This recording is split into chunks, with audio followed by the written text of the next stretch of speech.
Kusetshenziswa umakhalekhukhwini ukubulala obeshayela itekisi. UKhisimusi ophenduka usuku lwezinyembezi ngesikhathi isidumbu sikaMbuyiseni Allen Mthelezi one-41 sidindizile kabuhlungu eHelmsley. Inkampani yonogada ezimele i-Reaction Unit South Africa okuyiRUSA ithola ukuthi isisulu besinamanxeba amabili okudutshulwe ekhanda. Ngokusho komndeni wakhe umufi ubesebenza ematekisini futhi-ke ubehamba nosicabha wakhe ngoKhisimusi.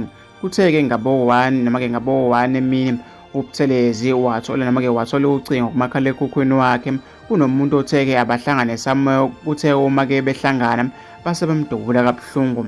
Kuthe uma kubhekwa inombolo yocinga agcina umshayeli kwathola ukuthi ibivele ikhona ohlwini lwezinombolo zakhe. Kanti abantu baphole kanje enkundleni zokuxhumana ngalolu daba. Nangomunye uthi-ke phumula ngomusa-ke phungashe shenge sokwalisa. Nangomunye uthi-ke ngiyamzonda umuntu owakhanda isibhamu. Fisa ukuthi ngizuvo lwakho nombono wakho uthi wena ucabanga ngani-ke ngalolu daba? Hlangana phakathi kwi-comment section.